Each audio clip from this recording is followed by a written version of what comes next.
Hello out there, wrestling fans. Welcome to WWPWW. I'm Caleb, I'm Jeremy. and we are here to discuss many a thing. Lots of fun stuff in this supersized episode. Actually, probably won't be that much longer than a lot of the others. It'll just be a little bit longer. We have quite a bit of stuff together, but should be a fun show. Going to be talking a little bit of Wrestle Kingdom, going outside of our WWE comfort zone, quote unquote, so to speak. Thank you, YouTube, for having many matches from that card.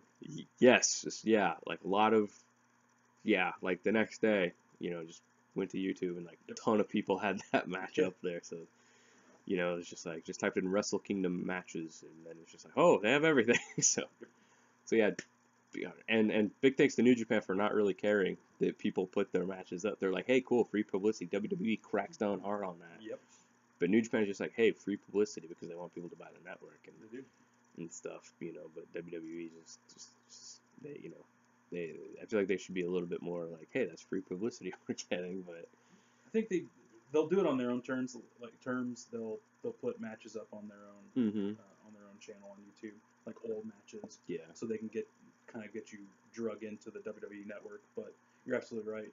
New Japan, they want the publicity, so I'm assuming it's not going to be as bad as like UFC or WWE. Mm-hmm. And with them coming over to the U.S. and starting their own essentially program here, I think it's just better for them to put everything that they can, or just allow everything they can, up on YouTube. And I'm thankful because there's a lot of good matches on New Japan that we can't see otherwise. Mm-hmm. So, absolutely. Yeah, because I don't know if you can get like the New Japan World app on the PS4 in America. So Yeah, I don't know. so I don't know if I would be able to sign up for it and get it on the PS4 or not. I don't know, but so yeah, lots of fun stuff to talk about today. Any big news that you've heard? I've heard a couple things. Just the Raw 25th anniversary is just going to stack up to be an interesting event. Yes. Yeah, that's what I was going to talk about. Yeah, it's just, It's going to be the regular 3 hours plus 2 hours of things that we won't be able to see unless you're there. And there's two venues. Rumors that they're going to be all the legends will be at one venue and all the action will be at another venue. I mean, they're just I'm excited for it.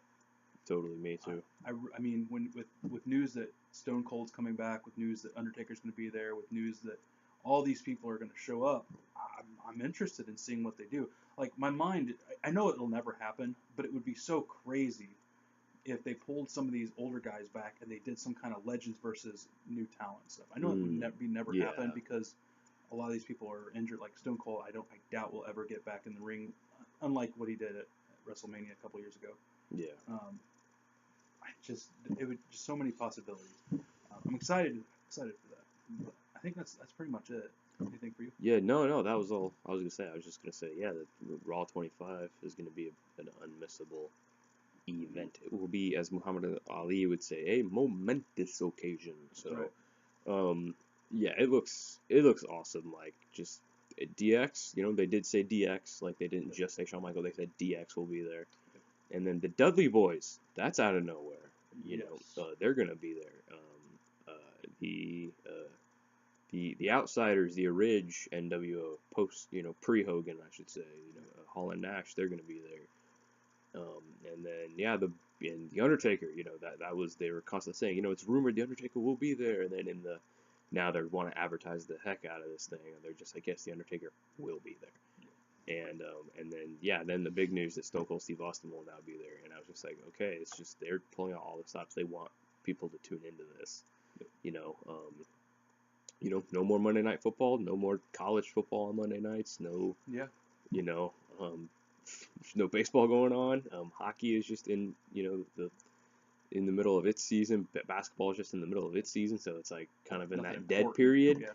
So it's just, I mean, yeah, I feel like the ratings will probably be crazy for this, for this thing. So, and then JR and Jared the King Lawler and the APA. So, yeah, I think we'll probably get, because there's two venues, so I'm sure we'll probably get two broadcast teams. Yep. I don't think they'll have the other broadcast team do it via satellite from the watch videos and then like watch the live stream of what's going Mhm. on at the other one and do that. That would just be weird. But yeah, I can't wait to see what it's going to be like. Like, I'm so excited. And with that comes what there's half of the women's, sorry, the Royal Rumble match for the women. Over half of the roster for that is set. Half of the entrants are set. How many of the legends are going to come back and say, I'm in? I know that's been reported, or being reported, that Molly Holly is going to be has signed to this.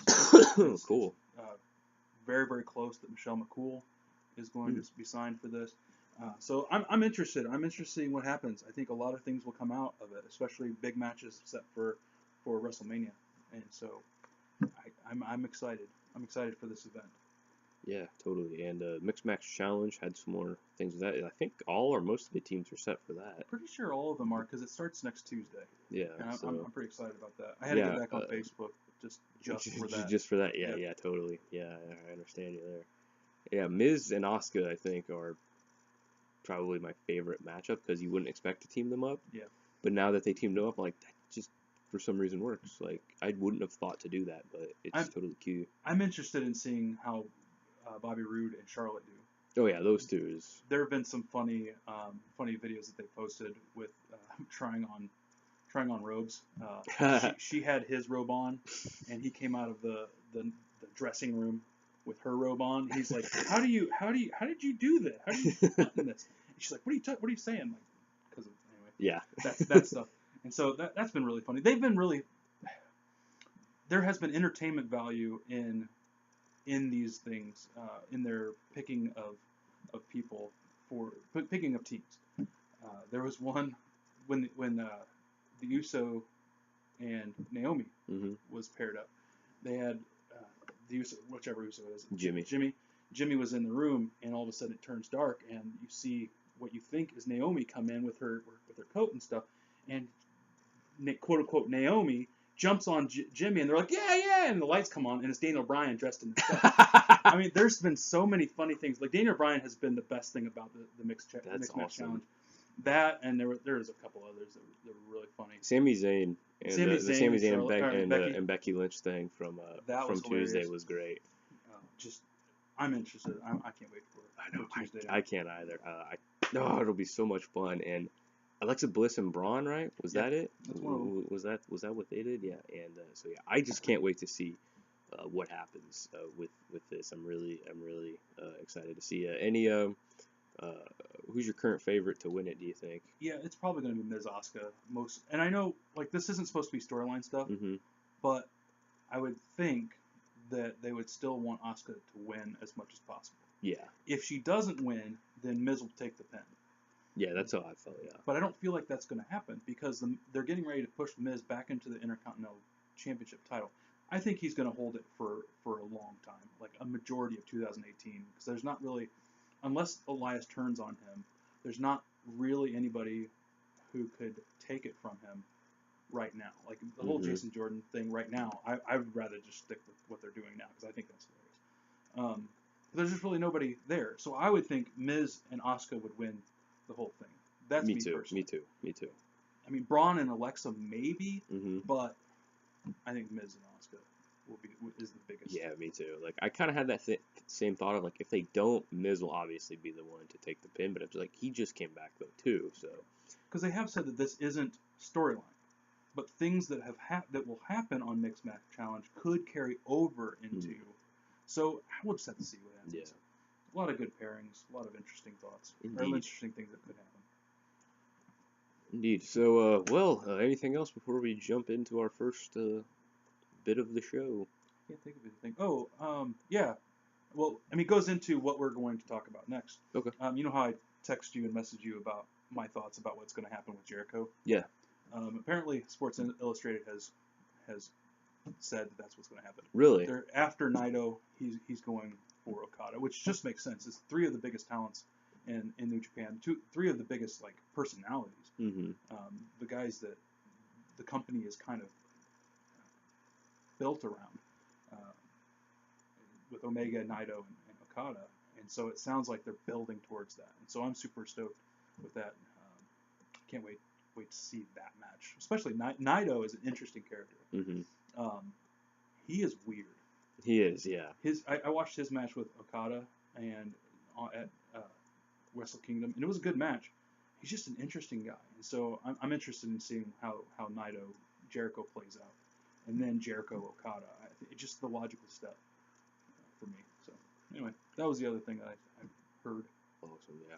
When you brought that up, like, cause you know, like, what was it? Was it like the next day, or I think so. like, yeah, I think it was like the next day or like 2 days later that he attacked Naito at the thing, and I saw it on Facebook, and then like not too long after I saw it, you messaged me. It's like, yeah, he attacked Naito. Did you see that? Like, I think they're gonna lead him towards Okada. And I was just like, oh yeah, you're onto something there, man. Like, yeah, it makes sense. Like, why you just had an amazing match. You know, he can still go. You might as well use him while he's there. And I'm sure he's not going to complain. It seems like he's had a blast coming back after all these years to New Japan and doing some cool stuff. So, but how absolutely crazy would it be if he beat Okada and was IWGP champion? That would be nuts. It would be crazy. I don't think it's going to happen because Okada's held the belt for like over 500 days. Oh, yeah. I think they're just building. They're building that. I don't know what it's going to go to, but Brock Lesnar going back to New Japan. Maybe. I think it would draw him over there. Maybe. I don't know that he would. Yeah, I don't think he I don't would. really It would. was just an idea. Yeah, I think money wise he should. Yeah. But since he's a farmer, I don't think that's a thing that he could do. You know, getting away from his farms, but I don't know. Maybe. Yeah. Crazier things have happened. Crazier things have happened. So, you ready to jump in and talk about it? Yep. All right, folks. Now we are going to talk about the match that heading into 2018, the match everybody was talking about, and with good reason, the match that we were all stoked for when it was officially announced. Of course, talking about Alpha versus Omega, the battle of the Winnipeg Boys is what I liked to call it because I thought that was funnier. Chris Jericho versus Kenny Omega for the IWGP United States title at Wrestle Kingdom 12, the January 4 Tokyo Dome show, Tokyo, Japan. January 4th, 2018, Alpha versus Omega. That's the crowd of the Tokyo Dome. Jeremy, you thought it would be fun. We both thought it would be fun to watch this match, obviously, just as fans of Jericho and fans of the craft. But then we also thought it would be a lot of fun to talk about it on the podcast. So I'm just going to turn it over to you first and discuss it, or we can just kind of do a back and forth, whatever kind of thing. That's probably what we usually end up doing anyway. So, but just kind of get it started. Like, what were your initial thoughts and what was good about the match, and just tell us your whole thoughts about the match. Personally, I thought it was one of Jericho's best matches ever. Of course, I didn't watch wrestling for a long time, so I didn't get to see some of his feuds through the mid 2000s and whatnot. So I haven't, like I said, I don't have those matches to compare it to. But when I watched it, I was just like, where was this Jericho in the WWE? He was vintage. He was brutal. He was funny. He was just the stuff that he did with Red Shoes. He brought back the Lion Tamer. Mm-hmm. Like when I saw him put Red Shoes' son in the Lion Tamer, I was just like, this is the Jericho I've been wanting to see for a long time. And going back to Japan, I understand bringing kind of that character back. He's not really cocky. I guess because back in the day he was more cocky. Now he's more established cocky. Just like I am the best. And he's proved it. I feel like he's proved it in this match. Omega was great in this match. Just there were some great spots, great emotions, just the storytelling was very, very beautiful. I just really enjoyed the working of this match, and I missed the storytelling of wrestling. in the WWE. I know a lot of times it's just we've got to do this match because of whatever.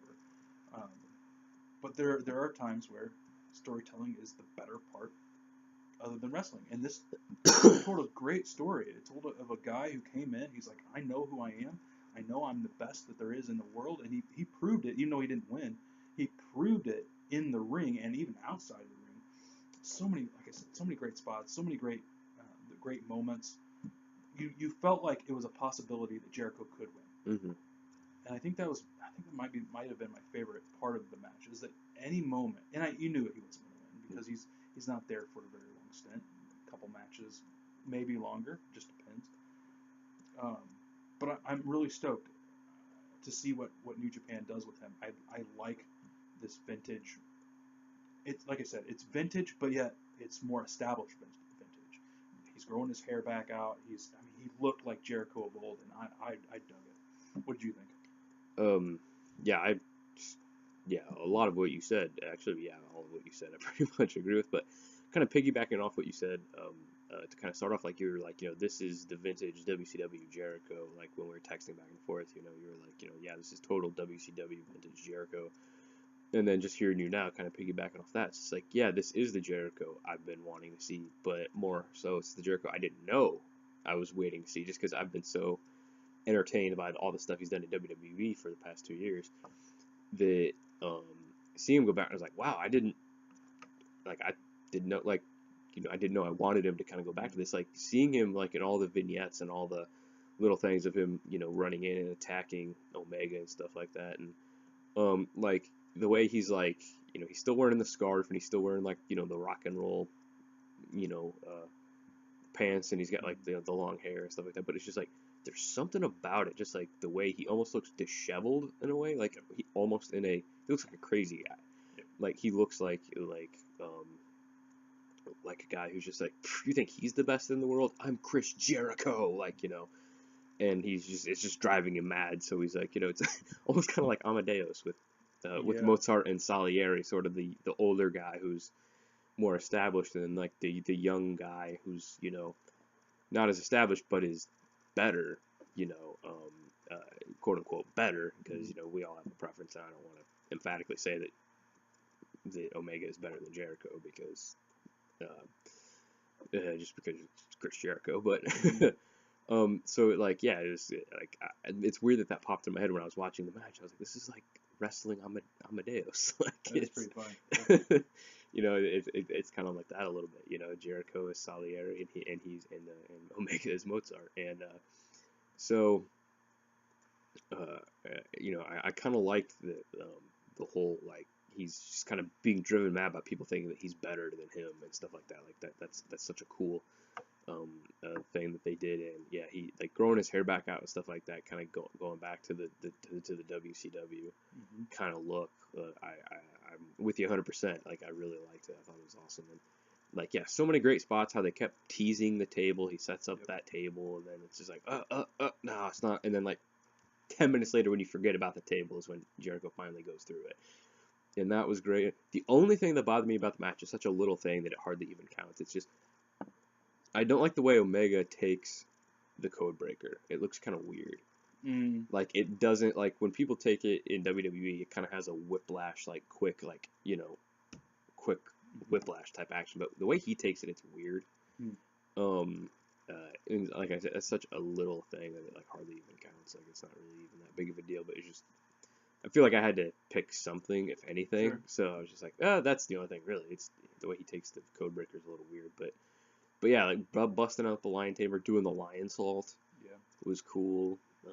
Yeah, going out and like beating up the ref, and the way he's just like, they're like going all on the announce table, and he's just like throwing all the stuff on top of Omega, just burying him, and then he just raises his hand, and he's like, Alpha! and stuff. Like, yeah, it was awesome. Grabbing the camera, taking pictures, so that was funny. And then he just starts flipping off the people as he's taking pictures. Yeah, that was some Attitude Era type stuff. Yep. Like that was kind of fun. So there was so much about it that was callbacks to something else, or kind of an homage to it, but it was still its own thing. Yeah. And yeah, it was great. It was really cool. liked it a lot. Definitely, probably, I don't see it being bumped off my top 10 list for this year, anyway. Yeah, I don't either. I mean, I'm trying to think if I go to my list. Let's see. I have it number one. Naito Okada was really good, and I'm gonna have to actually watch that. I still haven't Ibushi watched Rhodes was entertaining. It wasn't like the greatest match I ever saw, but there was a spot in the Ibushi Rhodes match where Ibushi jumps off and nails both Rhodes, both Brandy and Cody, and Brandy was supposed to take the quote unquote brunt of it, and she's like knocked out, and Ibushi's like, "Oh man, are you sorry? I'm sorry," and he starts to carry her, and then Cody knocks him down, and Cody goes over by Brandy, and they're both laughing. Like, it's really, really funny spot. So that was just an entertaining match. But yeah, Omega versus Jericho was a great match. Something that I would definitely go back and watch. I watched Me it too. 2 times speed, so I would like to go back and watch it in not 2 times speed.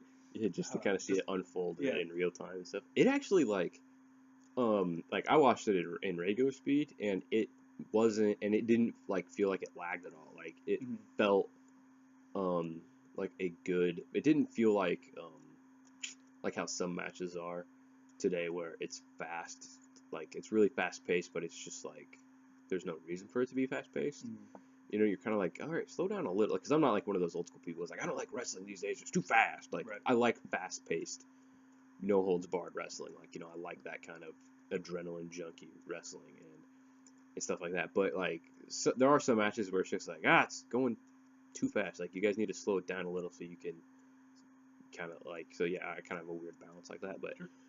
but yeah, like this match, like I didn't feel like it lagged at all. Like it was the right amount of it just was it just had a great pace. Yep. I was trying to think of a good way to say it, but yeah, that's it. It just had the right pace. It never lagged. It was never boring. And so yeah, I'd be interested to watch it in 2 times speed though to see it was fun to how watch it in 2 times unfolds. speed. I think one of my, to cap it off, on my part anyway, the thing I didn't like, because you said the thing that you didn't like, my nitpicky thing is how Jericho took the table, because like he had to adjust himself, so that was kind of awkward. Yeah. But one of the things that I really enjoyed was when the American announce table was broken, because in America the Spanish announce table was always broken. Yeah. At least that was the thing for the longest time. But the American announce table was broken, and I liked what the announcers did. We're like, wait, like you can't understand them at times. I really, really enjoyed that part. It was just overall, a fantastic match. I look forward to more Jericho. I look forward to Jericho Naito. Absolutely. So, yeah, more from that, please, Yeah, Jericho. if there's any match that he wins, I feel like maybe Naito. Yeah. I feel like he'd I win. agree. I feel like he'd win that one, and then that would give him a good springboard to Okada. Okada. Yep. So, That and I'm makes sure, sense. and I'm sure he'll, you know, do something shady, do something, you know, to win some kind of thing. But my guess is that match will probably be in the States, the NJPW, whatever they're doing here in the States, competition. So that's my thought. cool. So to cap it off, was it worthy of the 5 stars from Dave Meltzer that he gave it? Is that what he gave? Oh yeah, That's what he did. It was definitely a 5-star match. It's not a six star match. I don't know that he'll ever go back to doing 6 stars. I feel like he kind of got caught up in the moment, given those other matches 6 stars. Yeah, I think those matches. I think that whole series was really good. I think this match wasn't just as good, but as far as storytelling, as far as wrestling, with just a couple tweaks that we would have done, it was definitely a 5-star match. Yeah, I agree too. I was like, kind of like, he better have given us 5 stars. Like, like I felt like it was. Like, I totally felt like this was a 5-star match. Absolutely. So yeah, well, that was Jericho versus Omega, an awesome match. Go watch it if you haven't already. It's all over. It's all over YouTube. I found a pretty good link to it and sent it to Jeremy to watch and stuff. So yeah, it's awesome match. I love the atmosphere and the ring and the crowd and stuff of New Japan. There's just something about it that's fun, that's awesome. It just seems to have much more spectacle to it. Wrestling is there's a reverence for wrestling. in Japan and in even Mexico. Like there's still the fourth wall hasn't been broken. There's still people who enjoy the storytelling, who believe it's real, and we miss that in the States. So watching New Japan, even watching, like I said, watching Mexican wrestling, knowing that a lot of that stuff might even be real, like their punches and stuff might even be real. It's nice. It goes back to the days of when we thought that Hulk Hogan was actually doing things for real, and Nick Bockwinkel and all these other people that are on the network now. Yeah, it's just that's what it is. It's a reverence for wrestling, not sports entertainment. Wrestling. Yeah, I wish they would just go back to calling it wrestling. Like, Agreed. yeah, I just hate that it's always sports entertainment now. So yeah, that's something they could definitely learn from New Japan is kind of bring back the high pomp and bring back the, like you said, the reverence for it, and go back to calling it wrestling. Yeah. I mean, because it's like you call movie, like basically what they're doing is they're doing movies in real time. They're telling cinematic like storylines in real time. So it's like they don't call movies like fake history or I don't know what the sports entertainment term for cinema would be, but yeah, you call it cinema, you call it movies, showbiz, whatever. So yeah, that was Chris Jericho versus Kenny Omega, a 5-star classic for sure. Go watch it. So now we come to the second annual WWPWW End of the Year Wrestling Awards. Really excited for this. I had a lot of fun doing this last year, and I think it'll be much more fun this year too, because I feel like this year was or last year rather, because it's 2018 now. It's been 2018 for 11 days, still can't get used to it. Yep. Usually takes me until like April to get used to it. So yeah, I thought 2017 was much better than 2016 because they're playing with much more of a full deck. There weren't as many injuries and stuff, and so many awesome things happened, and just overall it was much better. So a lot of fun stuff. Added a couple things and renamed some things. I renamed a lot of the awards in memory of other wrestlers. This was lots of fun. So we're gonna go ahead and get it kicked off right. Jeremy, first up, match of the year. What was your match of the year again? Again, yeah, we're gonna start with this one because we've already talked about our top 100 matches or whatever it was for this year. Yeah. My favorite match of the year, my favorite match of the year, was #DIY versus Revival versus Authors of Pain. I felt like it was just the best match that I saw all year. The way that the Revival and DIY had to work together after months, if not a whole year, of being against each other. It was well done. And the only problem with this match wasn't the people involved. It was the crowd. Once the Revival was eliminated, the crowd turned on this match, and that was the problem. It wasn't the people in the match. It was the people in the crowd. They were just being turds about the situation. I understand. Revival is really, really, really fun to watch. Really cool, old school, throwback type a team, but they shouldn't have booed. They should have just kept on watching the match because what happened at the end was really well done. So for me, best match of 2017 was #DIY versus the Revival versus Authors of Pain. Caleb? All right. Well, my match of the year, like we said last week, was AJ Styles versus John Cena at the Royal Rumble. Really enjoyed it. But like I said, won't talk too much about it because I talked enough about it last time. But just real quick, had a good pace, had great storytelling. Just seeing these two guys, the face of TNA and the face of WWE, in a ring, and this was like their third or fourth time sharing the ring, like in a big show, so it was awesome. And just very different styles, very technical. Had some brawling moments, had some high flying moments, and like I talked about, like the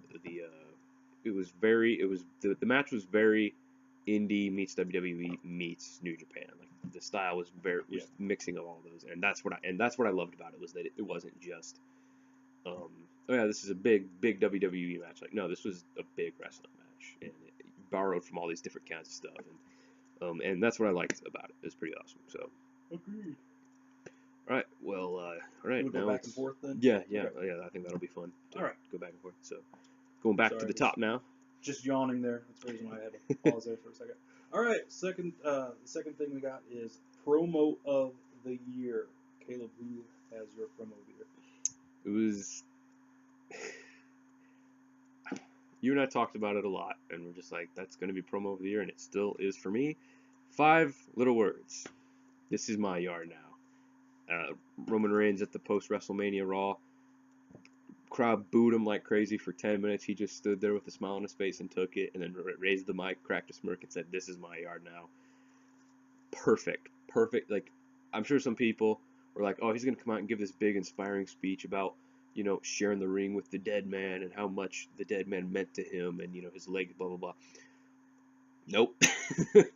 Yeah. So, and yeah, this was perfect, and you could hear some people in the crowd turning and being like, "Oh, okay, that was pretty awesome." Like, and it really was, and like we are big fans of Roman. We hate all the unnecessary hate that he gets, and this is just another thing. He just had to say 5 words. He doesn't need to be a John Cena or a Rock and go on these awesome, big, long-winded, you know, rap battle type promos. Even though the John Cena one with him, the worked shoot was amazing. Mm-hmm. He doesn't need. He's not the kind of guy who needs to talk smack on the mic a bunch like that. 5 words. That's all he said, and he spoke volumes. And so yeah, that's my promo of the year. What about you? Yeah, admittedly, there were some really great promos this year. A lot of them had to do with John Cena. When John Cena and The Miz feuded on Mm-hmm. SmackDown, The Miz himself had so many great lines, but you're absolutely right. 5 words, best promo of the year, because WWE set that up to be the best promo of the year. They allowed the crowd to hate Roman Reigns for a long time. Yeah. Comes out, says 5 words. You were thinking, oh my goodness, this guy's going to get out and just ramble about how all he's done to beat Undertaker. 5 words, then leaves. Yeah. So dope. It was one of the greatest moments that wasn't the festival of friendship. One of the greatest moments WWE all year. It was just it was a great promo. And 5 words. yeah. I mean, Paul Heyman did a great promo this past Oh week. yeah. 5 words out of Roman Reigns. Who would have thought Roman Reigns would have had the promo of the year in our minds? Exactly. Especially with such a great talker like that John Cena is, Yeah. and how awesome the Miz can be. I mean, he's never not good, but like when he gets going, you can't stop him. And Mm-hmm. so yeah, the fact that this is still promo of the year speaks to just how great it was. So all right, yeah, I feel like we are gonna have a lot of aligning It on seems that these. way. It seems like we're gonna have a lot of aligning up, especially when it comes to one Mr. AJ Styles. So now we have heel turn of the year. Jeremy, which superstar or WWE personality had the best heel turn of the year? I'll be honest with you, I couldn't think of any. Oh, really? I couldn't think of a whole lot, and so I put Sami Zayn. Even though I felt like that was coming, I've enjoyed his heel turn. So I think that's part of the reason why I put heel turn of the year. It's a nice change of pace for him as well, and it made for a really great moment actually when the mixed match challenge thing was. What happened when Becky Lynch was like, "Hey, we'll turn you back," and he's like, "No, I've always been the great Sami Zayn." I think that is him not realizing he's a heel. Mm-hmm. Is like the best. Like Sami Zayn is a great, and so for me, heel turn of the year goes to Sami Zayn. Yeah, I had the same thing. I was thinking like, man, like who was the best? Like who had the best heel turn? And I'm trying to think, and I was like, there really wasn't that many and stuff. But then I stopped and I was like, it's Sami Zayn, because Sami Zayn last year was a guy who I was like, I never want him to be heel because he's just so likable and stuff. But now that they turned him heel and the way that they did it, I'm just like, he's so good. Like he's so funny, and you're absolutely right. He doesn't think he's a bad guy. No, He he doesn't. doesn't. He doesn't. He just thinks, hey, I've been getting the short end of the stick. I'm just fighting for my right to party, so to speak. And so it's totally Sami Zayn because he's just so good at it too. Like he just can get the crowd to boo him because the way he just is like so awkward and neurotic, and it was just And yeah, it's awesome. Like, yeah, I never would have thought to turn him heel, but the way that they did and the way he's playing it is fantastic. Absolutely. All right. The next award goes to the Extreme Moment of the Year. Caleb, what's your Extreme Moment of the Year? I had Roman Reigns driving Braun Strowman Oh yeah, in the back of the ambulance into the truck. Like, that was pretty extreme. That was that was vintage extreme. Attitude Era. That was really cool. I try to think of some other stuff, and I'm just like, because I don't want just this whole list to be littered with Roman Reigns and AJ Styles. Yeah. But those are two of the biggest guys, so it's hard not to with some stuff. Yeah. And they're two of the biggest guys, they're two of the best guys, and this moment for me was pretty extreme. It was pretty awesome. Yeah, I totally forgot about that when I was making my list. I don't know if it's going to be um, quite high on my list. It'll be second, only to mine. Shane McMahon jumping from the cell. For some reason, that cell looked a ton taller than the cell he jumped from the other last year, Mm-hmm. or the year before. Yeah, it just the guy should not be doing this. The guy previous to this had a helicopter. Like he fell, like his helicopter fell out of the sky. Like you should not be doing this, Shane. Mm-hmm. And so for me, the most extreme moment is to continue this craziness of having Shane McMahon jump off things. So for me, that's the extreme moment of the year. Right on. So now we go on to the LOL moment of the year. Fun insults, funny jokes, funny moments. Jeremy, what was your LOL moment of the year? My favorite LOL moments were Roman Reigns promo war with John Cena. Mm. Just the things that John Cena would say, and then the things that would come off the top of Roman Reigns' head to John. The whole zipper thing was funny. It was one of those things. So for me, that whole promo war, all of the stuff that was said during those times, were my LOL moments of the year. What about you? I have something kind of similar of LOL moment of the year. I had the day after he drove Braun Strowman through the truck, his little jab that he had at Brock Lesnar. It wasn't like laugh out, like it wasn't like the funniest thing, but it got the biggest laugh out of me. It got the biggest reaction out of me. Sort of a oh kind of reaction, but it's like the thing that most stuck out of my mind as being funny and getting the biggest reaction was when he's talking about to Kurt Angle. He's just like, I took, I did, he's like, I did what I had to do. All right, I had to, put Braun Strowman in check because you don't know how to. And then he turned and looked at Brock and said, and you're never around to. And like even Brock cracked a smile and was like, oh, like I think he even was surprised by that and kind of was like, like okay, that was pretty good. Like that was my moment. Like I was trying to think of like what got the biggest reaction out of me that was like kind of funny, and that was pretty funny. So they're just keep teasing that they're gonna have their rematch and stuff like that, and so that was just another thing. So that added to that. All right. Next award goes to the OMG Shocking Moment of the Year. Caleb, what is your shocking moment of the year? I have two actually. Just I don't have too many ties in this, and this is one of the few. I had Triple H's double cross at Survivor Series. Yeah. That was pretty shocking, but even more so was Samoa Joe choking out Paul Heyman. That whole thing was pretty. That was pretty shocking, and like just the way he just he's just like kind of like gets him in the corner, and he's just kind of like he's like Joe, you're crowding me, Joe, and he's just like something bad is gonna happen to you in a moment. He's just like I'm gonna wrap my arms around your neck, and you're gonna start to fit like that whole thing was so shocking, and then when he did it, and like that was just so crazy. So yeah, that's sort of 1A. That's like the higher up of the two is the Samoa Joe choking out Paul Heyman, and the other one was the double cross. So what about you? Mine was, even though I knew it was coming, I was holding out hope that it wouldn't ever come, but Ciampa turning on Gargano. That moment after that match, it was a great moment. Like I relive that in my mind every time I think of these guys. Like just him throwing Gargano all over the place and then just destroying him. It's crazy to know that he was super injured. Yeah. While he was doing this, like bravo to Ciampa. I can't wait till he comes back, which I believe he'll be coming back super soon in the next couple weeks. So yeah, just that turn, Ciampa turning on Gargano was for me the OMG shocking moment of the year. Okay.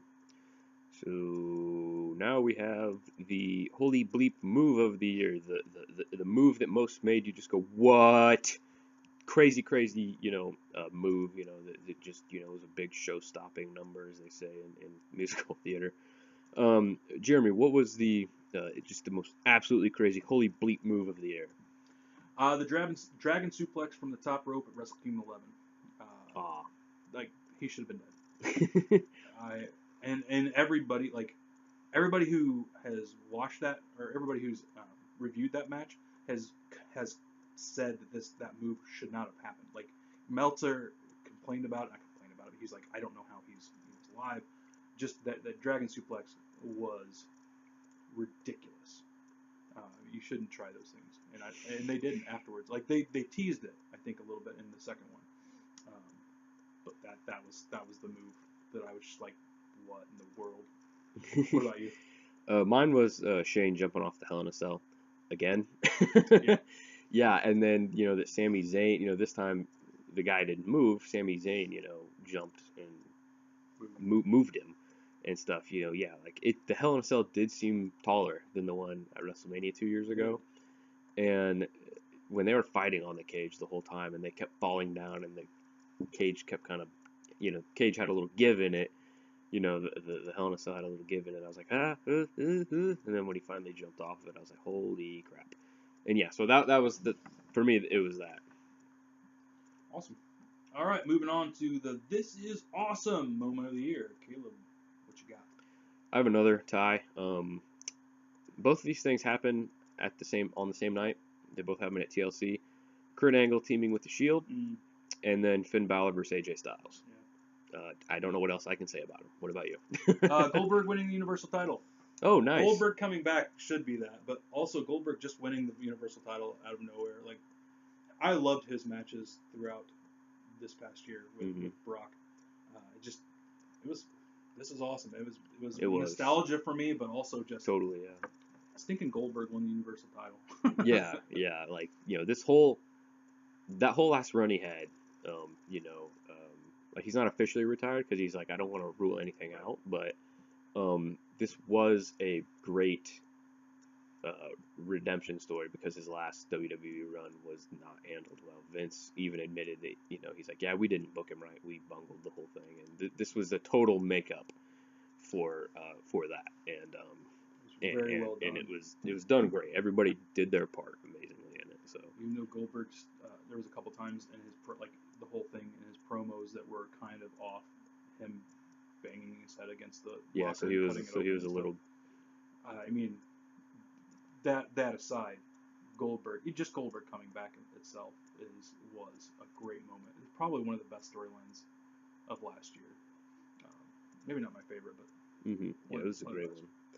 So now we move on from that to the best on-air / backstage segment. So anything that happened on air that wasn't a wrestling match, basically. An interview, a promo, a skit, anything. Jeremy, what was your favorite? Never mind. I'm not gonna say it. I was gonna try to swerve you. I was gonna say, This Is Your Life, Bailey sketch that everybody hated, that I didn't really hate. I didn't really care for it, but it wasn't as bad as everybody said. It wasn't as bad as everybody says. I just didn't like it. No, it's Festival of Friendship. Festival of Friendship. Yeah, it was just. It was what needed to happen. It was the Shawn Michaels, Marty Jannetty of my generation. I mean, it was a great moment. The list thing. Yeah, that was a brilliant reveal. Every bit of it. Festival of Friendship was the best. What about you? I almost put the Festival of Friendship on here. I almost did, but I put the War Words between John Cena and Roman Reigns. I put that for there. The first one they had, the work shoot between them where he called John Cena part-time and fake, you know what? Like that whole segment was awesome, and they really made us believe that they hate each other, and that's what wrestling is missing, especially in WWE, is that sort of blurring of the lines of what's real and what's not. And this was an awesome thing that did it. So I almost put the Festival of Friendship because it was fantastic. Um, and yeah, it totally was, the rockers breaking up for this generation, absolutely, and it was fantastic. And yeah, it just the reveal of the list, you're absolutely right, was awesome. But yeah, for me, the work shoot promo was the thing that was because that had everybody talking even more so. So yeah, that's mine. All right, the next award goes to the surprise return of the year. Caleb, who's your surprise return of the year? Was the Hardy Boys at WrestleMania 33. It was rumored, but I didn't think it would happen. And then I was like, how awesome would it be if we just heard the dun dun dun dun dun, and then they came out. It's probably not going to happen though. And then like 3 minutes later, it did. Yep. And you and me were just beside ourselves. We were ecstatic, So yeah, that's mine. Mine is Kurt Angle. Mm. I say that because it's been years in the making. Kurt has said on and off the last couple of years that, yeah, we've been talking to WWE and stuff, and it's like it's only a matter of time for me to be in the ring and whatever. But to have him come back, first of all, in the WWE, in the capacity he's in, but also for them to take a chance on him and put him in a couple matches, like the match they had to put him in because there wasn't anybody else there. Mm-hmm. That was a good match, but then at the Survivor Series, it was just for me. It was the surprise return of the year. QQQ. So now we have the lovingly named Bobby the Brain Heenan Legacy Non-Wrestler of the Year award. Jeremy, who wins this award for you? I would have given it to Corey Graves. However, I feel like Mauro Ranallo deserves this award. I say that because he deals with a mental issue, and people make fun of him for it. People being JBL, being kind of a jerk to him, and then him coming back to do NXT shows really, really good restraint upon Mauro's part. I feel like he deserves more than what he got, and I think he's great in NXT. I think he's a great asset to the WWE commentary booth because he brings gravitas. He's good at what he does, and so for me, that's who deserves it. What about you? Yeah, I wish I should have. Yeah, I wish I could have put a commentator of the year award on here, so I could have done that because I didn't think about putting a commentator for mine. I put Paul Heyman for the. Maybe I'll change it to the Bobby the Brain Heenan manager of the year, and then do like the JR commentator of the year or something like that next year. But yeah, for me it was Paul Heyman. Just endlessly entertaining, always just a great talker. Him and Brock are such a great pairing. And if Brock does in fact leave, I'd be interested to see what Paul Heyman does if they try to pair him up with somebody else. Or if Paul will leave or what. But yeah, him and Brock Lesnar is a great pairing, and this year he had some great moments, and his promo this week, you're right, was awesome. So yeah, that's who I have. I have Paul Heyman for mine. Next award is the Chris Jericho Promo Man of the Year award. Caleb, who is your pick? Guy who consistently gave the best promos this year and some of the most entertaining promos and the promos that just make you go, wow. As great as John Cena is, I have to give it to The Miz, just because, I feel like he just doesn't get as much credit as he should sometimes. And as amazing as John Cena is on the mic, The Miz is just, there's just something about the way he talks on the mic as a heel that just really makes you either kind of go, man, I'm agreeing with a bad guy, that's weird, or it makes you just be like, oh, I hate him, like. So that's why I have to give it to The Miz. What about you? I gave it to John Cena because like you said, he is one of the best people on the mic, but The Miz is obviously a close, very, very close second. With Alexa Bliss kind of rounding it out, she had I felt like she had some of the better women's promos because she would go out there and the crowd would be stupid and she would respond very, very well. Mm-hmm. And so for that, I would give it John Cena, but very close second to the Miz, and right after the Miz. At least the women's version of it, Alexa Bliss, I feel like had the best promos. She's not necessarily the best promo person, but she's gotten 1,000 times better. I think Becky Lynch could be one of the better promo ladies, but yeah. So that's my pick.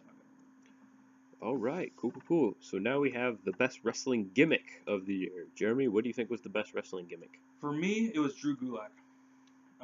His whole no flying zone. I mean, his PowerPoint presentations, his just coming out and campaigning for a better 205 Live, and just everything he does. Drew Gulak was one of my favorite wrestlers right now. One of my favorite personalities in wrestling right now. Just the things he does, actually putting over PowerPoint.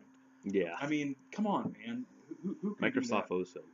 and they've tweeted him. I mean, really they've nice. tweeted him and stuff about the PowerPoint that they're looking forward to this next presentation, his next slides and stuff. And so Drew Gulak is he's an amazing in-ring. He's a good in-ring performer. He's an amazing personality. Somebody I hope that if 205 Live folds this year, they can bring him out and be a part of something, because he's just an amazing personality. What about you? For me, I had Rusev Day. Yeah. I loved everything that Rusev, pairing him and Aiden English, making Aiden English like his hype man, and then actually making them a full-on tag team, has been fantastic. And everything that they've done together, and just all the Rusev Day stuff is awesome. I love it. And just like the Christmas Day thing when he's just like, they're like, Santa, and then he just pulls his beard up. It's me, Rusev. Like, stuff like that just rounds it out and makes it fantastic. And so I'm trying to think of what I liked most, and I was just like, man, nothing beats Rusev Day for me when it comes to wrestling stuff. Especially with that dude is so funny. Like, I'm glad they're allowing him to bring out his actual personality, because you can see that in the up down downs. You can see him being silly and goofy. But one of the best things that have come out of the mixed match challenge is his song for Lana. Lana is best, Lana number one. Lana is best, Lana number one. I mean, it's That's beautiful. hilarious. Like, the dude is the best.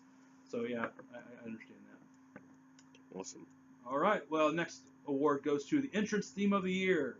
Caleb, what you got? I have the Usos Down With That Day One remix. The letting them sing lyrics to their new theme song was a great idea this year. Did they sing it?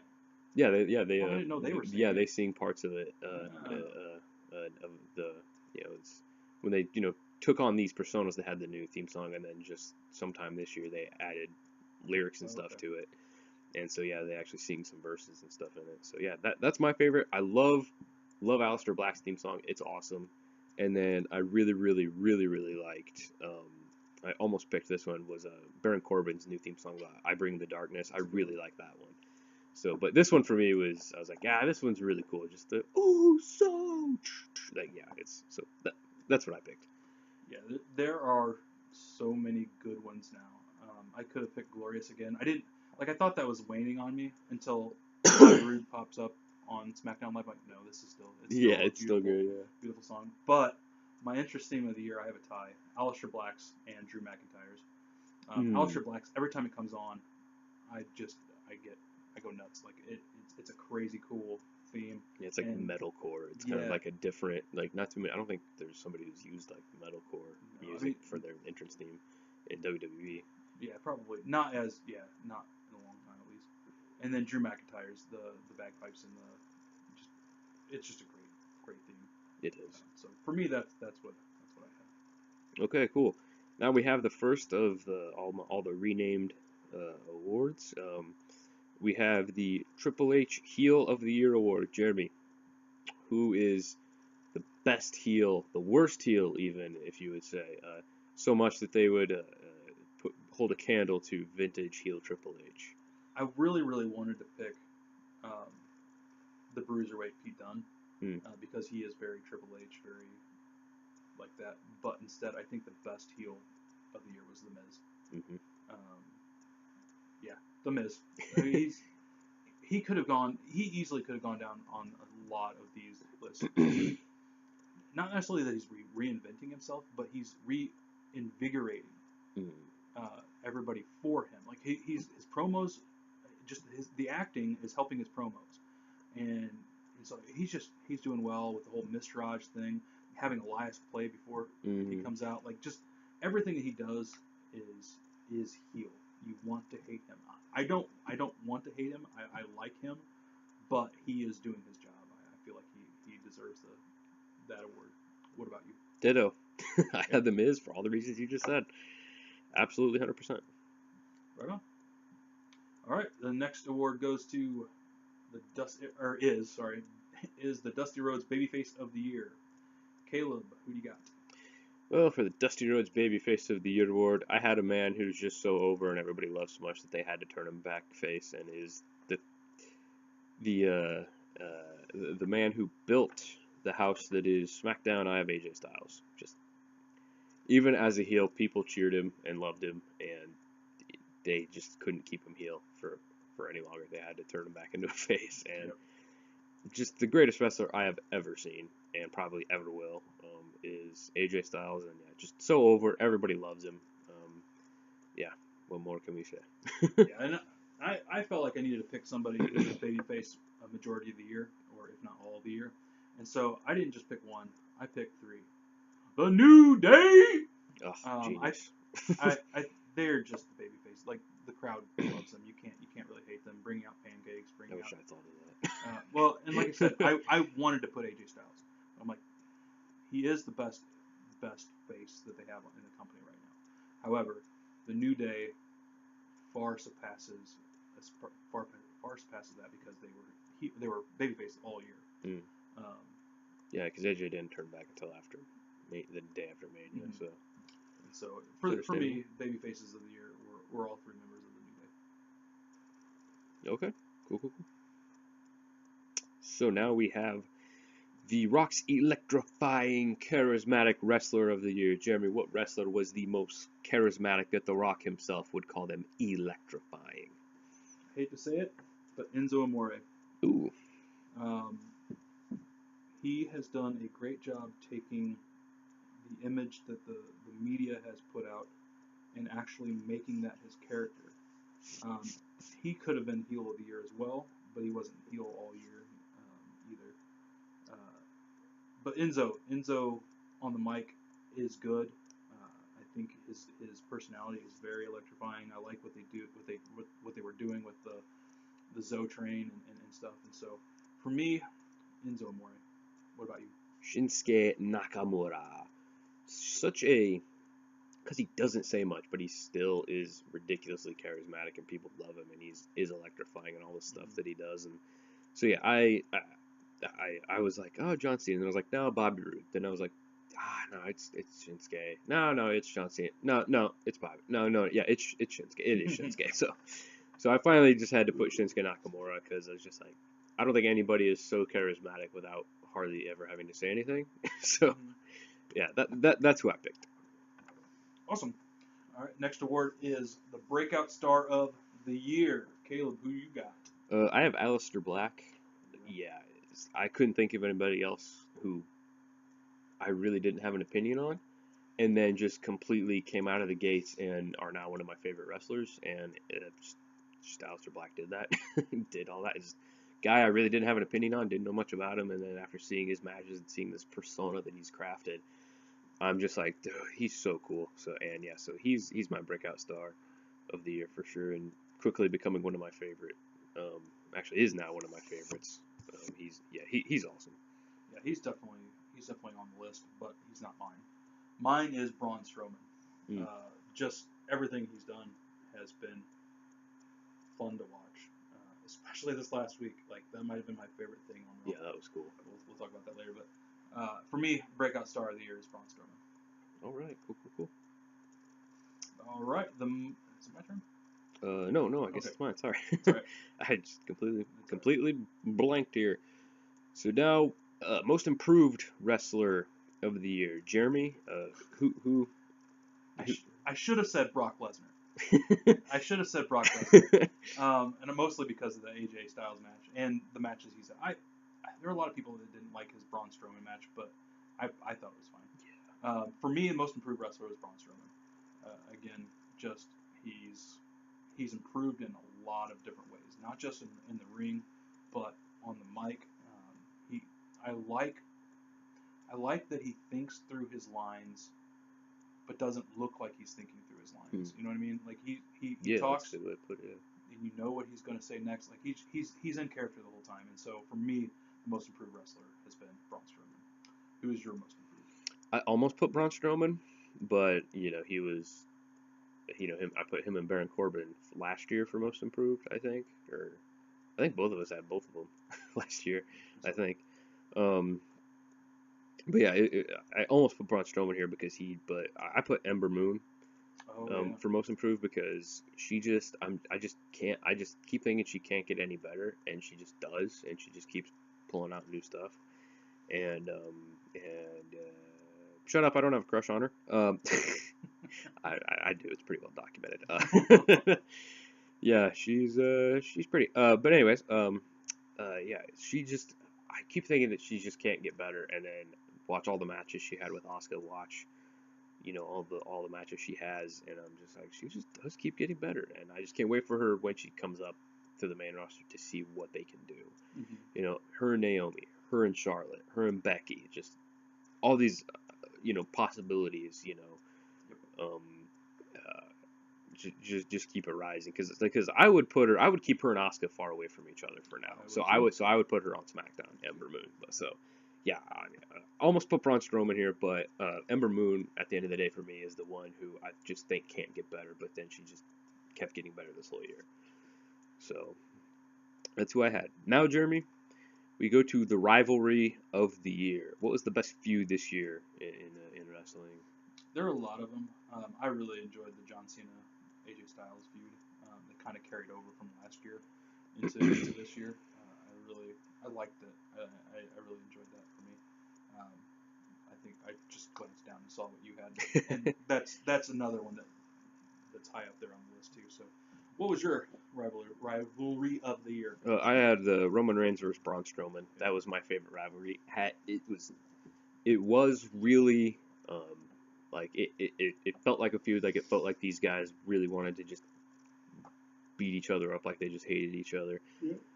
And I don't think there was another rivalry that since the John Cena AJ Styles was a carryover. I'm not going to count that. Sure. Under what I'm about to say, but like I feel like this one starting at the Royal Rumble is where it started. He attacked Roman Reigns in his match with Kevin Owens. That's where that's where the feud started, and then like I don't think there was another feud that consistently had great matches. There were a lot of great matches this year, but I don't think there was another one that didn't have a single bad match. Every match these guys had this year was awesome. Even if it was a storyline match where somebody had to run in, like the steel cage match where Kane came up, that match was still awesome. Yep. I mean, at Fastlane, their match was great. What was it at was it Payback or Backlash? One of those two. I think it was Payback where Roman was like his shoulder was injured, so he couldn't do the spear right, and Braun Strowman was able to beat him up because he was beat up. That was awesome. Roman just did a great job selling in that one. And then they had the ambulance match, which stole the show at Great Balls of Fire, and then at Extreme Rules in the Fatal 5-Way. I think was he in that one?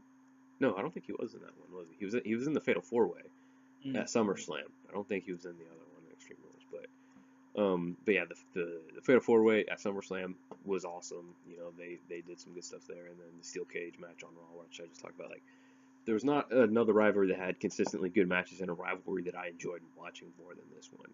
It started this year, it covered the whole year, it had great matches, and it just felt like a legit feud. It had some great moments, and it was the one I most enjoyed.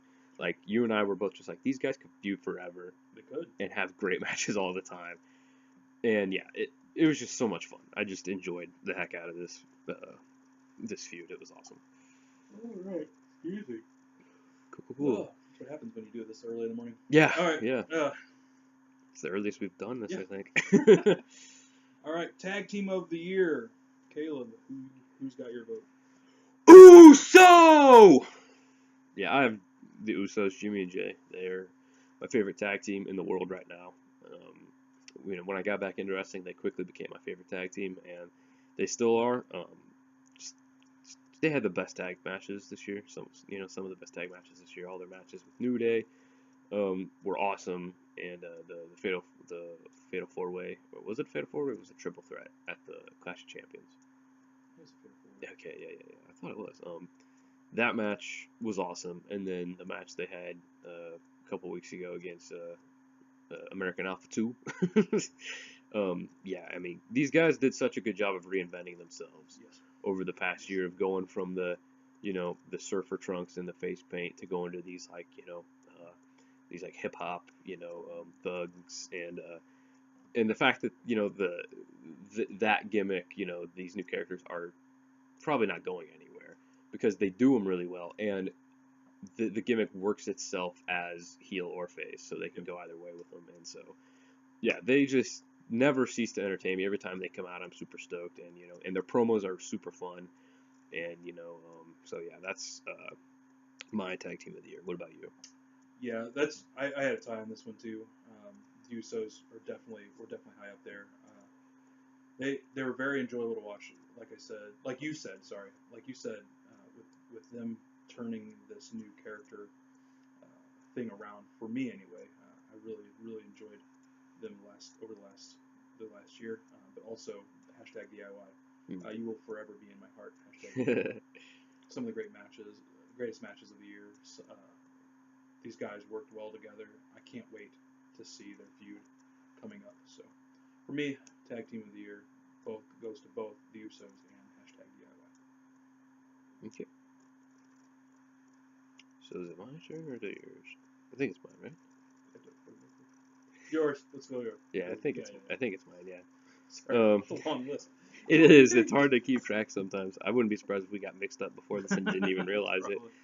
So, Bret Hart Technician of the Year award. Jeremy, who did you have? Drew Gulak.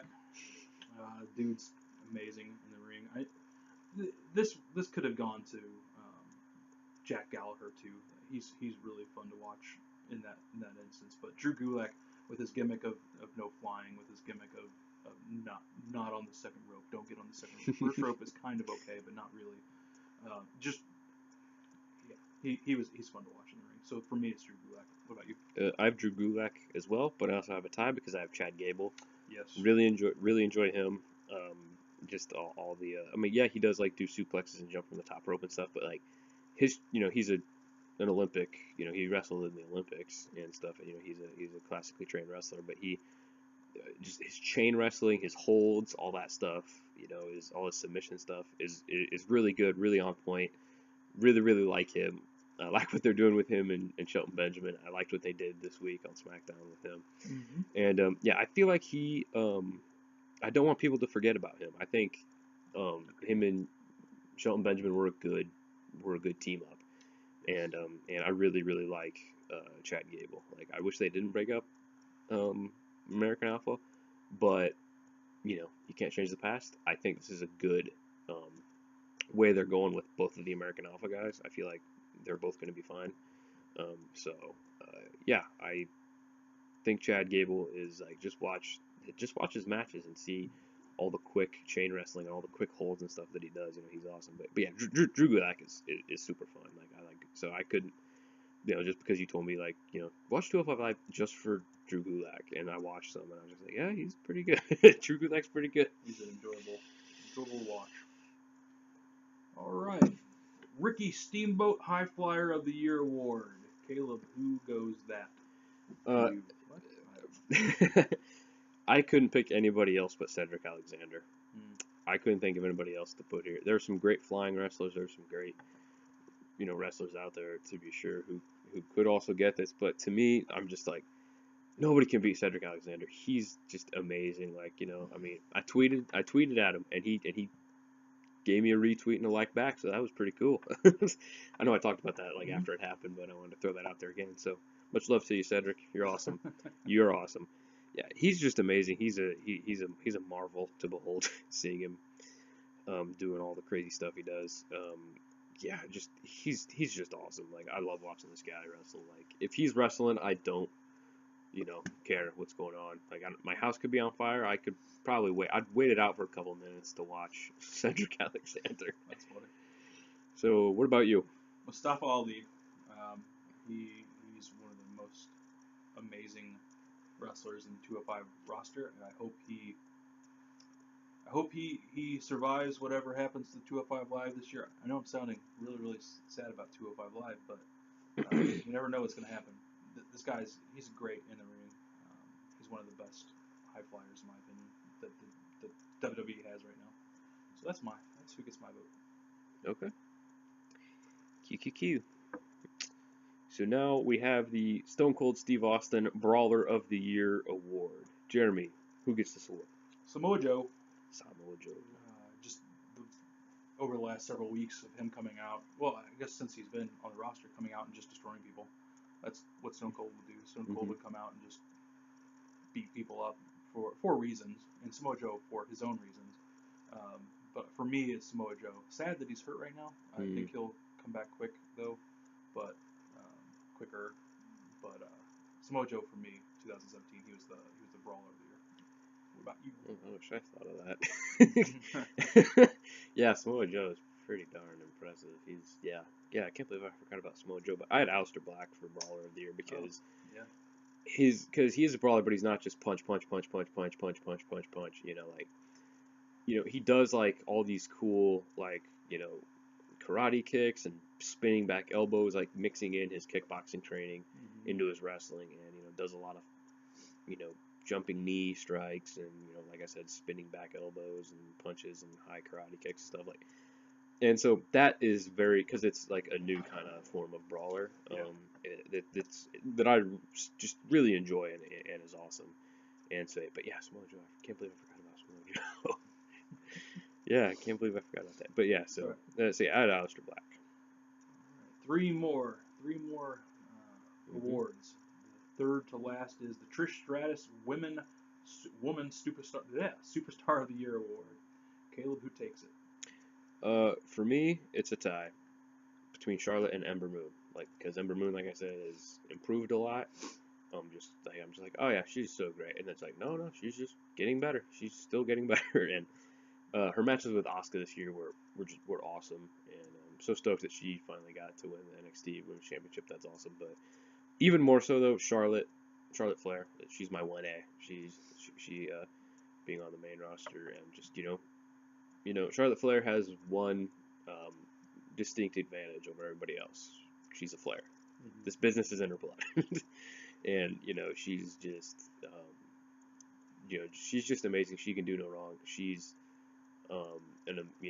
she's so good at being a heel, but she's such an amazing wrestler. And people love her so much that I don't know if she should be heel again, just because so many people respect the heck out of her. So yeah, just Charlotte, she's a great worker. She puts on great matches, and she's just awesome at what she does. So what about you? Alexa Bliss. She very nice. Held the both titles, a majority of the year. She really is. One of the things that has been said about her is that she was a surprise to come up to the roster when she did. However, when I would watch NXT, it was no surprise to me. Her character and who she is and all that stuff, it just made sense to move her up at the time that she did. Giving her the belt at the time she did was interesting to me because I felt like she was good enough to come up. She needed to come up, but to be champion like pretty soon after she came up was like, what in the world? They obviously see something in her, and rightfully so. She's great on the mic. Her in-ring is getting better, but for me, she was just the best woman of the year. Charlotte has her flaws for me, mostly in the promo area. I don't think she's the best on the mic, especially when she's at commentary. But Yeah, I'll go with that. Is she a great worker? Absolutely. She's one of the best in ring women that they have. But as far as the mic skills, not so great. But for me, Alexa has proven a lot this year, and so Alexa Bliss is my Woman of the Year. Awesome. Yeah, I totally agree with that. Yeah, like I'm not going to disagree with your pick at all. So now we move on to the Ric Flair Superstar of the Year award. Jeremy, who takes the cake? The Miz. Really? The Miz. Whoa, nice. He Changing it up. because of the name associated with the Superstar of the Year, he is all that Ric Flair ever was. Not only that, as far as superstars goes, he proved a lot this past year. Every one of his feuds was entertaining to watch. His mic skills were great. Just there wasn't anything. I mean, he fumbled a little bit in some of the John Cena stuff, but it wasn't enough for me to say nope, he wasn't the best superstar of all time of last year, I should say. He was consistently fun to watch in all that he did, outside of the whole John Cena and Bella. The WrestleMania match was just it was for a purpose. Yeah. Sad that didn't go well. But anyway, for me, Superstar of the Year is The Miz. Who do you got? Well, you make me feel bad about it because that's such a genius pick for all the things you just said. You make me feel bad about and predictable for my pick. Yeah. Thanks a lot, jerk. Yeah, I had it. But your pick, it makes sense because he started the year with the championship and he ended it with the Yeah, I had AJ Styles, the dude who consistently had the best matches, championship. as he does. The dude who, like we say, is the greatest wrestler we've ever seen. And yeah, just start off the year with a bang, an amazing match against John Cena. You know, start like you said, start the year with the title, end the year with the title, and then in between winning the United States Championship twice. You know, giving Brock Lesnar maybe the best match in his career. Yep. Definitely having the best match, giving Jinder Mahal the best match of his career. Yeah. You know, because that match, like, I know people were just like, stop making Jinder Mahal happen, but I'm just like, it was a business move, but hey, Jinder Mahal was owed that rematch in the storyline and as a, consolation prize, let's say, Mm-hmm. by management, he was owed that, and he was owed to have a good match since his reign was kind of flawed. And through no fault of his own, he was working with what he had, man, and stuff. But yeah, he was owed that match, and it was a really good match. AJ Styles, helped him, have an amazing match. It was pretty awesome. And yeah, man, just everything he did, I was super stoked. I mean, to have the best match at WrestleMania 33, the fact AJ Styles and Shane McMahon had the best match at WrestleMania, that's crazy, to think. Nothing against Shane, he's just not. He's first and foremost, he's not a wrestler kind of thing. He's more of a character who wrestles. And so and yeah, like winning the U.S. title at at a house show, was a big thing and kind of added to the prestige and promos. He's really good at promos too. He's not like the best talker out there, but he can really hold his own. He really can. And the segment with him and Daniel Bryan mimicking Brock and Heyman was fun. And yeah, that match at Survivor it was Survivor Series between AJ and Brock was awesome. So yeah, that's who I chose. I chose AJ Styles. Right on. All right. Pay-per-view event of the year. Caleb, what you got? It was hard for me. It really was. But the more I thought about it, the more I had to put WrestleMania. I was like thinking of all the, I was just like thinking of all the takeovers. I was like, they're not technically pay-per-views, but I'll count them. I don't care. Like, you was, have to, in order to watch them live, mm-hmm. you have to watch them on the network. Yeah. You can watch them on Hulu, like the day after. Yeah. So yeah, it was kind of just like, I was thinking like of all the takeovers. I was thinking of the big four pay-per-views. I was thinking of all the smaller pay-per-views that were still really, really good. And the more I thought about it, I was like, man, WrestleMania was it was too long. It was like 5.5 hours long. You were at my house until almost 1 o'clock that night. But yeah, the more I sat and thought about it and stuff, I'm just like, it's been, it was like April 3rd or something, and here it's January 11th. Almost the whole year. It's been 9 months, since it aired, and it's still with me. Like, I'm just like, it stuck with me the whole year. I don't think there was a day that went by that I didn't think about something that happened at it. When I was watching wrestling or playing, the video game or something. It was always in my head in some way or another. And yeah, so it was awesome. Some people said it was the best WrestleMania since X7 in 2001. That's a big gap.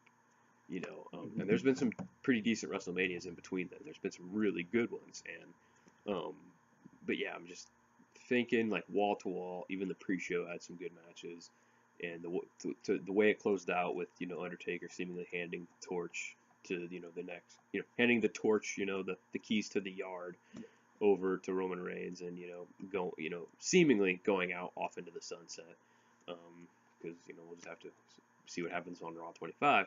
Because I like your idea. So yeah, just yeah. For me, it was that, because it was just wall to wall spectacle. There really wasn't a match I hated. And it was just. There was one. Okay, yeah, Miz and Miz and Cena and Bray Randy. Oh yeah, I didn't really hate that one. It just wasn't that great. Weird. It just yeah. So yeah, it had two matches that weren't that great. Yeah. But other than that, it was great. And so yeah, I almost put the Rumble. I almost put Takeover Brooklyn, or not Takeover War Games. I almost put War Games. Almost put Rumble, and I almost put another one that's escaping me. Yeah, but then I was just like, I have to put WrestleMania. So WrestleMania 33 gets the. Sorry, I talked for a long time about it. Anyways, you go ahead. I'm sorry. All of the takeovers. Oh, okay. Whoa, sweet. Yeah, like because I had put down WrestleMania. Don't get me wrong. Mm-hmm. Great pay per view. But all of the takeovers for me had been really good. I think I'm trying to think if there's any one better than the other. War Games was really good. It had its moments. It had two of the best matches of the year for NXT anyway. But like Brooklyn, going back and seeing the Brooklyn 3 matches. Those were really well done. Orlando was good. Chicago was good. All of the takeovers were just well done, fun shows to watch. And so for me, all of the takeovers were like, if you put them all together, every of the takeovers for me were the better pay-per-views. WrestleMania comes at a super close second, because it was, outside of those two matches, it was one of the best WrestleManias in years. Absolutely. All right. Well, cool. That was the WWPWW End of the Year Wrestling Awards, the second annual. A lot of fun, a lot of good wrestling stuff.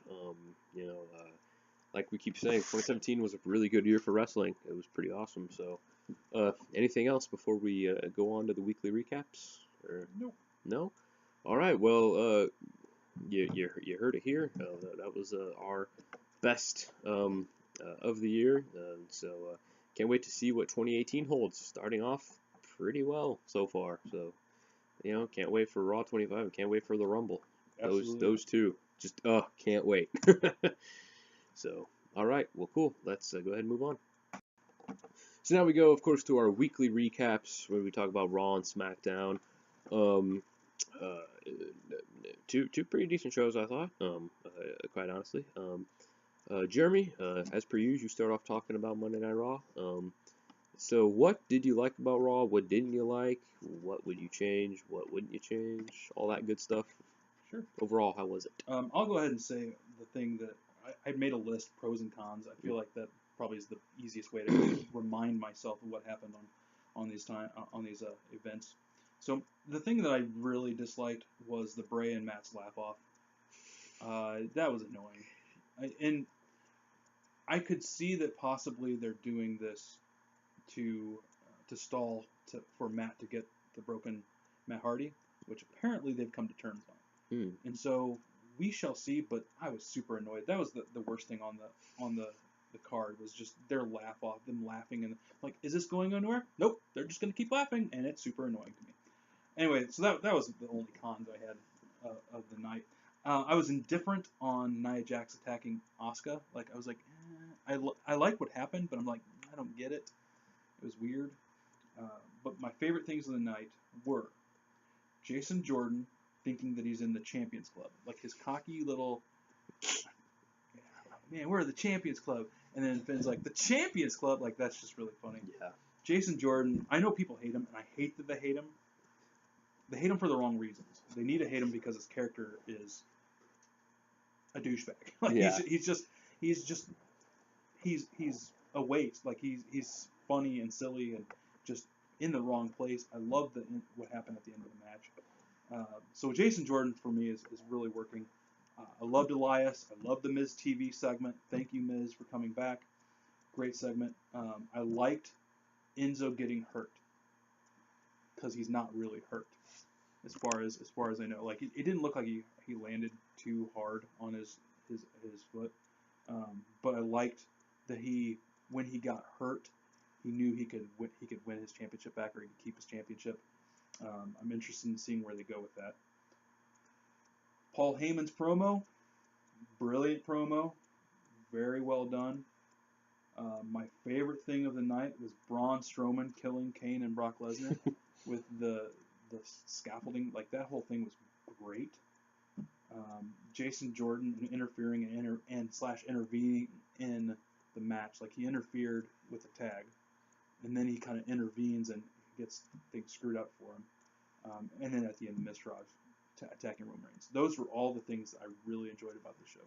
What about you? Yeah, I enjoyed a lot of that too. The laugh off really didn't bother me as much as it did you. I just was just like, this is silly. I didn't really hate it. It didn't really know me. I was like, this is just silly.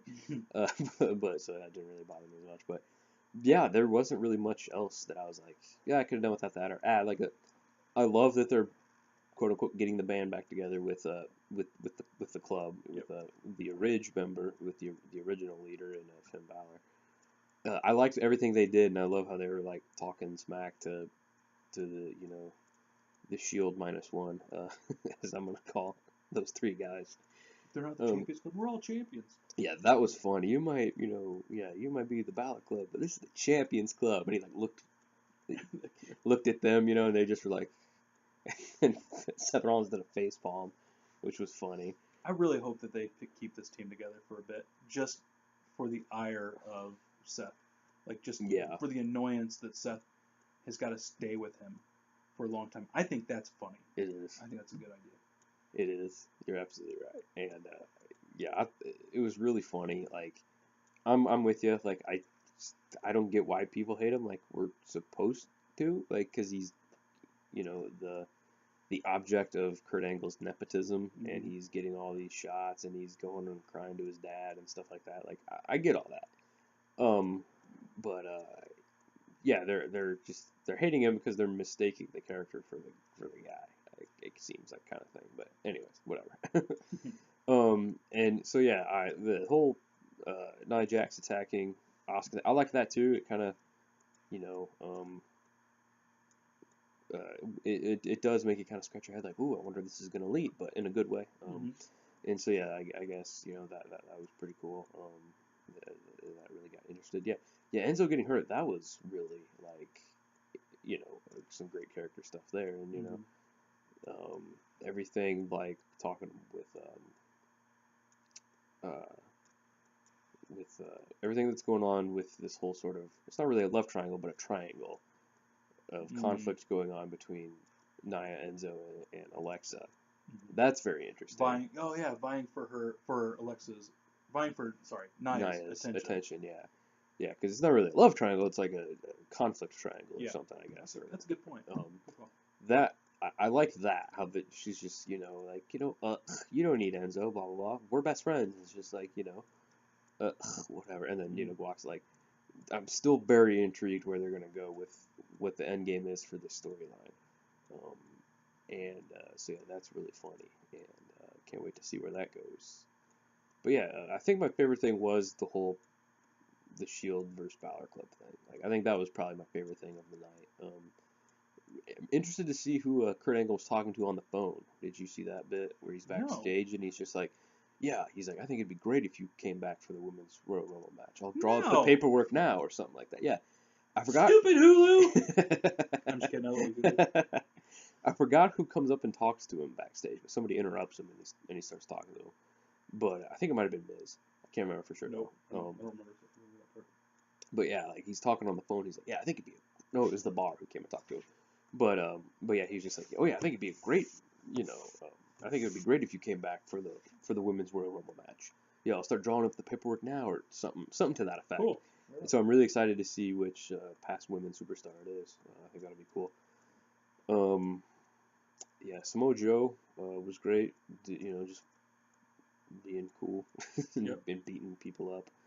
And yeah, Miz was awesome. He was one of the best things about it for sure. He usually is, and his promo was awesome. I'm glad that Elias is kind of becoming a member of the Miz Taraj. I love that, and I still think it'd be funny if they did my idea where they kick him out, but they still use the name Miz Taraj, and so he gets Heath Slater and Rhino, and becomes Miz Taraj too.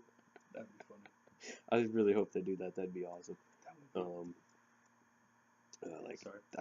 all the stuff that happened, even with Heath and Rhino this week, I could see that happening. Like somebody coming alongside Heath and Rhino saying, "Hey, I can help you out." Type thing.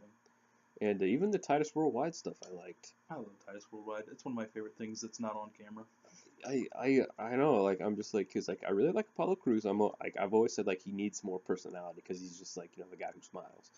And super ridiculously talented guy. And this Titus Worldwide stuff, at least helping him. It helps him because that's all he does is smile. Yeah. Like he's just. Yeah, and I'm glad they're giving Dana Brooke something to do because I like Dana Brooke. She seems really nice and she is talented. She's had a green. Tough year last year. She did. She really did. And yeah, she is still a little green, but I'm glad they're not just letting her, show up on like main event. Yep. On that's only on Hulu. Like they're giving her something to do, and that's good. And it seems like she's totally game for it. She's their statistician or whatever they keep saying she is. Like, so yeah, I want them to do that. I want them to keep branching out and get more people in Titus Worldwide. And it's such a funny thing. And it's great for Titus because I really like him. And so that was all. I even like that. They actually beat the bar. Bar. Oh yeah, that was awesome. I actually like that they actually got to win. That was cool. And can't really think of much else. Just the main event, was an awesome match. It was really cool seeing all the inner conflicts and stuff like that with the Shield -1, which I will henceforth be calling them. And I liked heel Finn. I really liked cocky.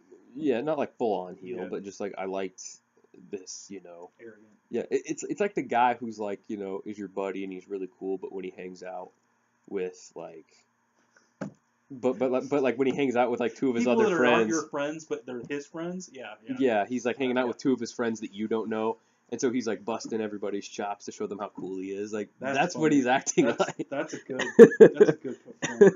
And so, cause yeah, he's not like full on turning heel and stuff, but yeah, I just loved where he's just like, oh, what's the word? What is it? What are they, broski? And he's like, nerds. Yeah. Like yeah, that was fun. Yeah, I liked it.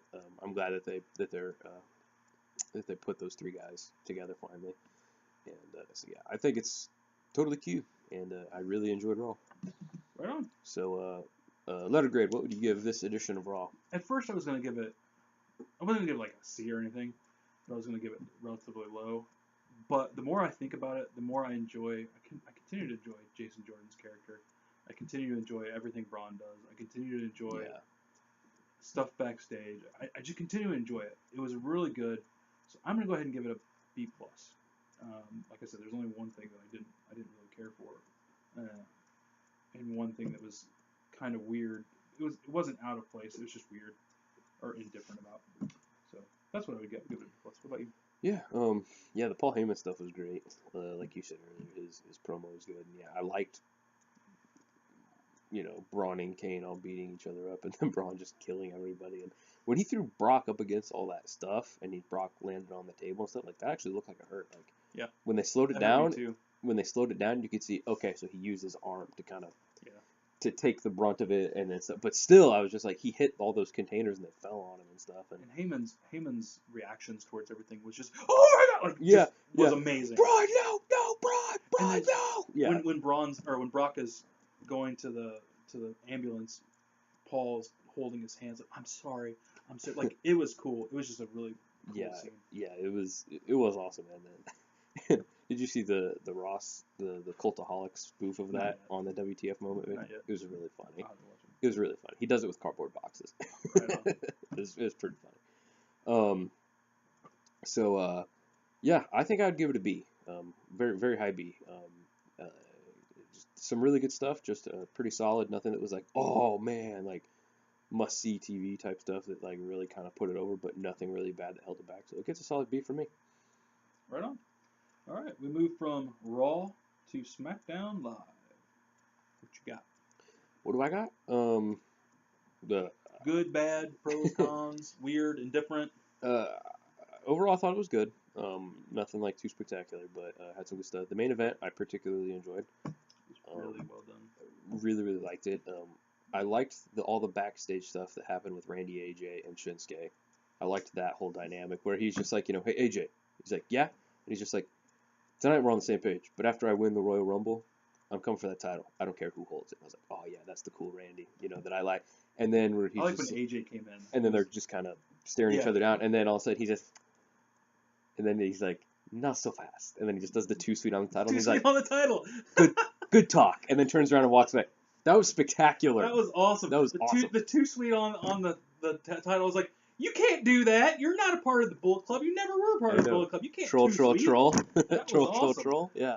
It was awesome. But I like when AJ came in. It was like, hey, we're going to talk strategy, or are you just going to go out there and RKO everybody? That sounds good to me. Yeah.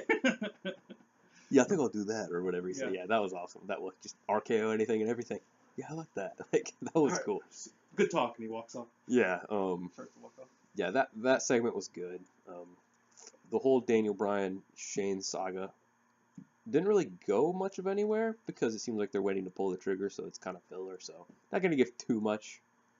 I'm gonna give it a pass, I guess, just because they're just kind of stalling to pull the trigger on whatever this will end up being. Shoot, what else was there, man?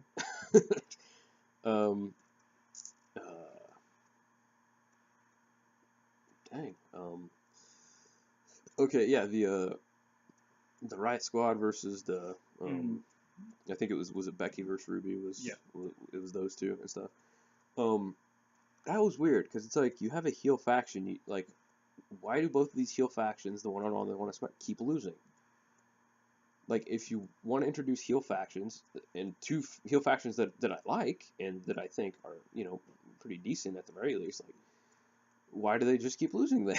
Especially the one on SmackDown, which I feel is the better of the two. Mm-hmm. I don't know. It's weird, man. So I don't get that. That's very weird to me. Dang, dude, why am I like blanking on everything? The Zack Ryder Mojo Rawley. I actually really liked that. I liked their match. Can't wait to see what happens the rest of the U.S. title tournament and when Dolph Ziggler will come back and what he will do. So can't wait for that. Was Baron Corbin even on this week? I don't think he was. I'm sitting here just like, no, I don't think he was. I can't really think of anything else now. I'll go ahead and turn it over to you, and you can talk. And sure. So, but I'm kind of drawing a blank on anything else right now. The beginning I really enjoyed. I liked Shane's comment of "you got clowns." I thought that was funny. When Shane was putting together the match, he's like, "That'll be you two," and then he looks over to the blonde kid, which I haven't seen the WWF moments from, but they have that picture as the picture. Goes over to the blonde kid. Oh yeah, that's good. AJ Styles, you're going to be in the match too. Yeah. I thought that was pretty funny. That The was good. Mojo's finisher was kind of like the broski boot, but with an elbow. It looked hard, like it Mm. looked really well done. I enjoyed that. My favorite thing of the night was Gable's and Benjamin's promo. That was They great. they like Gable at times was a little obnoxious, but I understand that. The free hashtag free the tag titles, brilliant. Um, uh, Shelton Benjamin going into the Alabama Georgia game. I know that usually that's what WWE does. They try to take pop culture or whatever and throw it in there. I felt like that was the best they've ever done with an event that has happened. Mm. Because it's super tying into, and I didn't watch the game. I don't know what the refs said, but Shelton seemed to think that the refs were a bad thing about that game. But Yeah, they missed a lot of calls.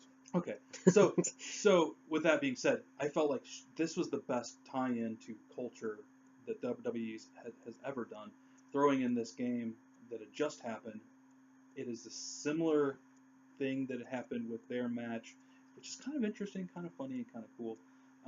Just their promo, them together are just fantastic. Um, but Daniel Bryan is the weirdest thing about SmackDown. He's people are I don't know where they're going with this. It almost seems as if they're going to put his brain issue in play Hmm. because what he's doing is he's made two matches based on somebody else's comment. The AJ Styles match at Royal Rumble. Oh, that's a good idea. Why don't you guys? Well, that's what we'll do. And then this match, the 2 out of 3 falls match. That's a great idea. That's what we're gonna do. Like, why? Why are they doing this? I hope they're not moving to the storyline where it's like, oh, your brain stuff is Yeah, progressed that's so really bad. don't do that. Don't do that. I That's in really bad hope not taste. to.